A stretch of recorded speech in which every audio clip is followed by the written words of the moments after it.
Hello everyone, আজকে আমরা একটা এক্সপেরিমেন্ট নিয়ে আলোচনা করব। এক্সপেরিমেন্টের নামটা আগে পড়ে নিই। এক্সপেরিমেন্টটা হচ্ছে determinations of galvanometer resistance by half deflections method. এই এক্সপেরিমেন্টের যে থিওরি আছে এবং দুইটা সুন্দর কোশ্চেন আছে। কোশ্চেনটা হচ্ছে why it's called half deflection, অর্থাৎ এই যে আমরা এক্সপেরিমেন্টটা করতেছি এটাকে কেন আমরা হাফ ডিফ্লেকশন মেথডই বলতেছি। এবং আরেকটা প্রশ্ন হচ্ছে one third one fifth deflection is possible, মানে আমরা এখানে দেখতেছি হাফ ডিফ্লেকশন মেথড, আমরা কি অন্যভাবে কি রেজিস্ট্যান্সটা বের করতে পারি কিনা, সম্ভব কিনা, যদি সম্ভব হয় কিভাবে সম্ভব হয়, ওই জিনিসগুলো আমরা দেখাবো। এবং প্রথমেই আমরা থিওরিতে আসি। এই থিওরিতে আসার আগে আমাদের একটা জিনিস জানতে হবে, এটা হচ্ছে আমাদের প্র্যাকটিক্যাল ডায়াগ্রামটা। এই ডিটারমিনেশন অফ গ্যালভানোমিটার রেজিস্ট্যান্স, অর্থাৎ মুদ্রা কথা হচ্ছে একটা রেজিস্ট্যান্স, একটা গ্যালভানোমিটার মধ্যে যে রেজিস্ট্যান্সটা আছে সেটা আমাদেরকে বের করতে হবে। সেটা বের করার একটা পদ্ধতি আছে, সেটাকে বলছে হাফ ডিফ্লেকশন মেথড। এই পদ্ধতিটা, এই এই উপায়ে আমাদের যে গ্যালভানোমিটার রেজিস্ট্যান্স বের করতে হলে আমাদের প্র্যাকটিক্যাল যে ডায়াগ্রামটা সেটা হচ্ছে এইটা। এই ডায়াগ্রামের মধ্যে আমরা দেখতেছি এখানে একটা গ্যালভানোমিটার, জি দ্বারা বড় হাতের জি দ্বারা একটা গ্যালভানোমিটার বোঝাচ্ছে, আর এখানে আর দ্বারা বোঝাচ্ছে এক্সটার্নাল রেজিস্ট্যান্স। আমরা আসলে এটার পরিচয়গুলো এখানে দিয়েছি, আপনারা এখানে দেখতে পাচ্ছেন। এখানে জি, এই জি মানে হচ্ছে গ্যালভানোমিটার রেজিস্ট্যান্স। ওখানে যে আরটা দেওয়া আছে সেটা হচ্ছে এক্সটার্নাল রেজিস্ট্যান্স। এস, এস দ্বারা বোঝাচ্ছে শান্ট। শান্টটাকে, শান্ট হচ্ছে একটা স্বল্প মানের একটা রেজিস্ট্যান্স, স্বল্প মানের একটা রোধ, যেটা গ্যালভানোমিটারের সাথে আমরা দেখতেছি এটা প্যারালালে আছে, সমান্তরালে দেওয়া আছে। তারপরে ডি দ্বারা কি বোঝাচ্ছে, ডিফ্লেকশন বোঝাচ্ছে।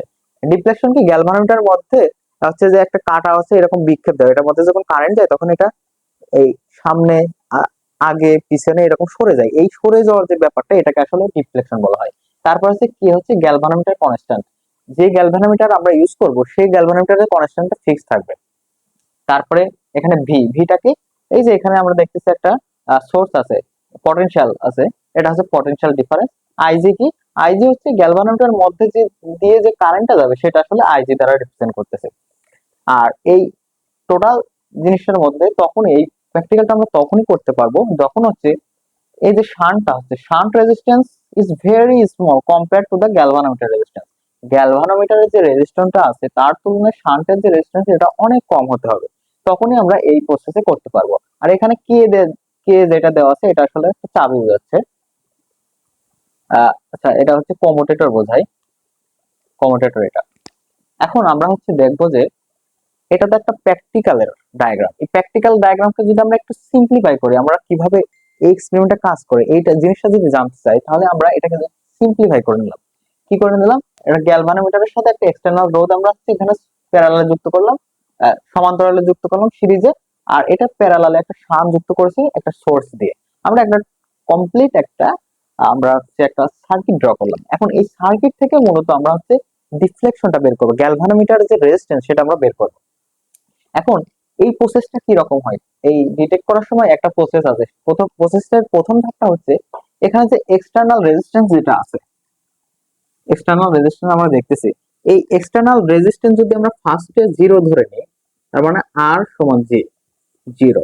আর সমান যদি জিরো হয় তাহলে যে ফর্মুলাটা হবে, এটার মধ্যে দিয়ে যে কারেন্টটা যাবে, এই গ্যালভানোমিটারের মধ্যে যে কারেন্টটা যাবে এই কারেন্টের পরিমাণ হবে আই সমান ভি বাই জি।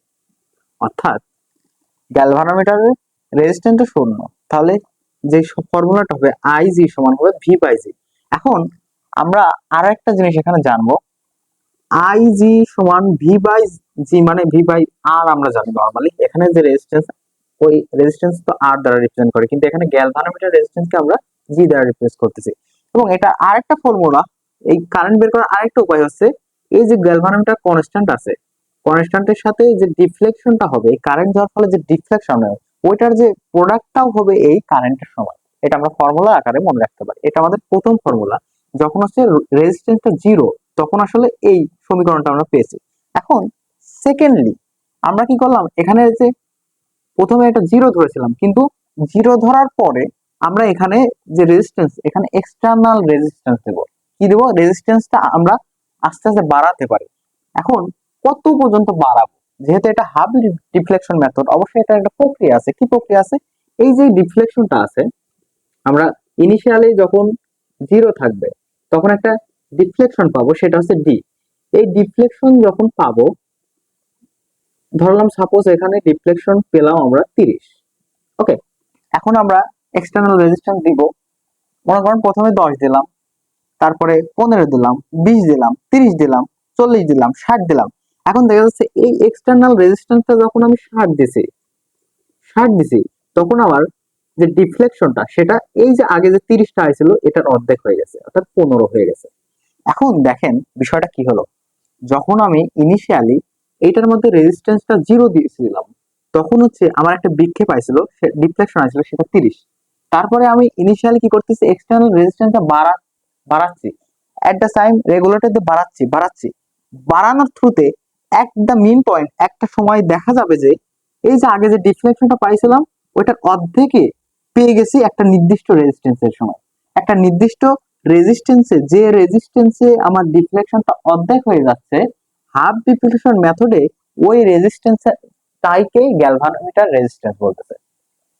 অর্থাৎ বিষয়টা যদি আমি আরেকবার বলি, অর্থাৎ ইনিশিয়ালি আমরা হচ্ছে এখানে যে রেজিস্ট্যান্স সেটা শূন্য ধরেছিলাম, শূন্য ধরে আমরা একটা সমীকরণ পেয়েছিলাম আইজি সমান ভি বাই জি সমান কেডি, এবং তারপরে আমরা কি করলাম, রেজিস্ট্যান্স অ্যাড করলাম, এক্সটার্নাল রেজিস্ট্যান্স অ্যাড করলাম। এখন এক্সটার্নাল রেজিস্ট্যান্স তো আমরা কি করব, চেঞ্জ করতে থাকবো। কত সময় পর্যন্ত চেঞ্জ করতে থাকবো, যতক্ষণ না এই যে যে ডিফ্লেকশনটা আইছিল সেটার অর্ধেক ডিফ্লেকশনে আসে।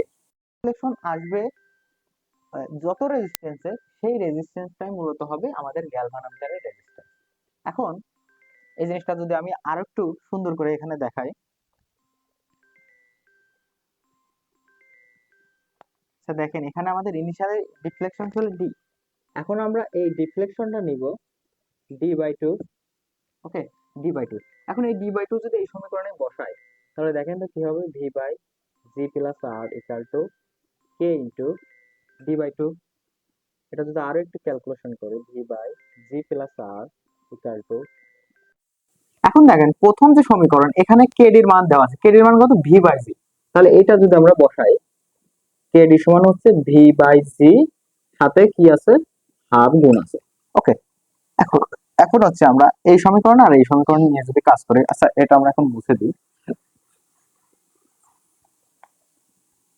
দেখেন এখানে হচ্ছে V by G plus R equal to V by G into half.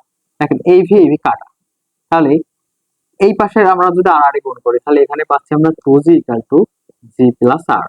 দেখেন এই পাশে যদি চলে আসে তাহলে 2g minus G equal to R, অর্থাৎ জি ইকুয়াল টু আর। তাহলে দেখেন আমরা যখন এখানে হাফ ডিফ্লেকশনটা বসাচ্ছি তখন অ্যাকচুয়ালি এক্সটার্নাল যে রেজিস্ট্যান্সটা সেটাই মূলত আমাদের গ্যালভানোমিটারের রেজিস্ট্যান্স। এখন প্রশ্ন হয় যে 1/3 কখন হবে, 1/4 কখন হবে? আচ্ছা, 1/3 অথবা 1/5 ডিফ্লেকশন পসিবল কিনা, আমাদের মোদ্দা কথা আমাদের বের করতে হবে গ্যালভানোমিটার রেজিস্ট্যান্স। গ্যালভানোমিটার রেজিস্ট্যান্সটা বের করতে কি হাফ ডিফ্লেকশন বাদে 1/3 ডিফ্লেকশন, 1/4 ডিফ্লেকশন পসিবল কিনা, সম্ভব কিনা, এই জিনিসটা আমরা দেখাবো। আমরা এটা বেসিক জিনিস, এই দুইটা সূত্র সেম থাকবে, এখানে শুধু চেঞ্জ হবে, এখানে ডিফ্লেকশনটা আমরা এবার নেব 1/3, 1/3 নেব, 1/3 ডি নেব। তাহলে ইনিশিয়ালি আমাদের ডিফ্লেকশনটা ছিল ডি, এখন আমরা 1/3 অফ ডি নেব। এখন 1/3 অফ ডি যদি এই সমীকরণে আমরা বসাই তাহলে এখানে আমরা পাবো I G prime equal to V by G plus R equal to K into d/3। এখন এটা যদি আরেকবার করি, V by G plus R equal to K D. এখন যে 1 নম্বর যে ফর্মুলাটা ছিল এখান থেকে কেডি এর মান কিন্তু আমরা জানি ভি বাই জি, এটা এখানে বসাই দিই, তাহলে V by G plus R equal to V by G into 1/3। এখন দেখেন এই পাশের ভি এই পাশের ভি কাটাকাটি হয়ে যায়, তাহলে এই পাশে কি চলে আসে, 3g equal to G plus R. এটা আমরা একটু উপরে তুলি, কেটে দিই, তাহলে এখানে আমরা দেখতেছি 3g equal to G plus R. তাহলে এই যদি এই পাশে আসে তাহলে এখানে হবে 2g ইকুয়াল টু আর। তাহলে এখন যে গ্যালভানোমিটার যে রেজিস্ট্যান্সটা হচ্ছে সেটা হচ্ছে যে এক্সটার্নাল রেজিস্ট্যান্স তার অর্ধেক হয়ে যাচ্ছে। তা সিমিলারলি দেখেন আগে যেখানে জি সমান আর ছিল হাফ ডিফ্লেকশন মেথডে, আমরা যখন 1/3 নিছি তখন কিন্তু এই যে রেজিস্ট্যান্স, গ্যালভানোমিটার রেজিস্ট্যান্স, সেটা কিন্তু আর আর সমান নেই, এটা হয়ে গেছে আর এর অর্ধেক হয়ে গেছে।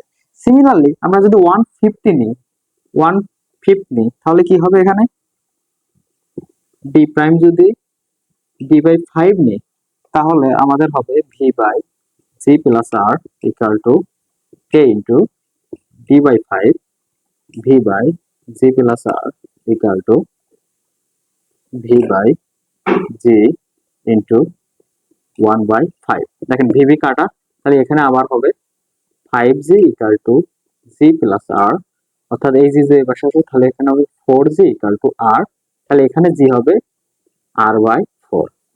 তার মানে একটা জিনিস দেখছেন, যখন আমার হাফ ডিফ্লেকশন ছিল তখন আর এর নিচে কিন্তু 1 চলে আসছিল, অর্থাৎ জি সমান আর হয়ে যাচ্ছিল। যখন আমরা 1/3 নিচ্ছি তখন কিন্তু r/2 হয়ে যাচ্ছে। যখন আমরা 5 নিচ্ছি তখন কিন্তু r/5 নিচ্ছে। অর্থাৎ যখন আমরা ডিফ্লেকশনটা